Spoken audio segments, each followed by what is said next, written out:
Vrou wat hom ken, dis vir my so onwerklik om te dink dat oor 2 dae is dit die 1 Desember. 2024 was sekerlik een van die vinnigste jare ooit. En ek weet nie hoe jou hart voel as jy terugdink aan 2024 nie. Vir my was dit 'n geseënde jaar met hoogtepunte, maar ek dink ook terug met heimwee aan mense van wie ons moes afskeid neem. Maar vrou wat hom ken is deel van die geseënde afdeling van hierdie jaar. En ek wil vir elke vrou wat deel is van hierdie groep uit my hart vir jou dankie sê. Sonder elkeen van julle is daar nie 'n groep vroue wat graag hulle hemelse Vader beter wil leer ken nie. Dankie dat jy hierdie reis saam met ons onderneem. Dan is daar ook 'n paar mense wat ek graag hier wil noem. Eerstens ons voorbidders. Daar's 'n span vroue wat agter die skerms bid. Hulle bid vir hierdie groep. Hulle bid vir elke versoek wat deurkom. Dankie vir julle gebede wat julle bid. Dan nog iemand wat agter die skerms werk, sonder wie hierdie groep glad nie kan aangaan nie.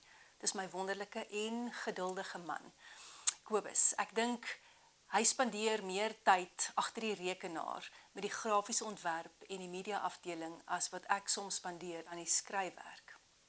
En dan laastens, en definitief die belangrikste, die een aan wie hierdie groep behoort. Die een oor wie hierdie groep mos gaan, ons hemelse Vader.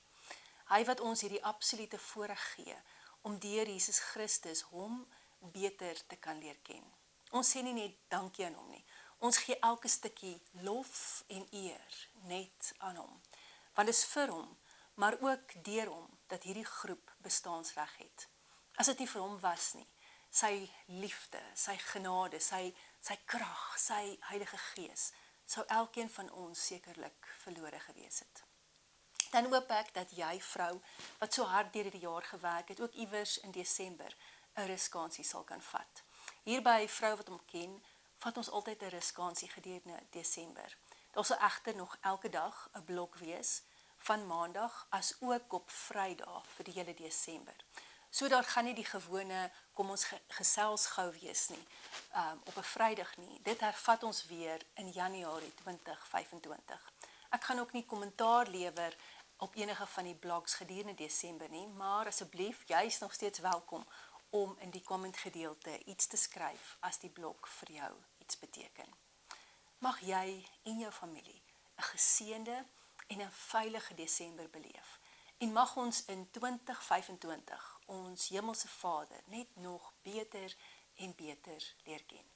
Tot ons weer gesels in Januarie.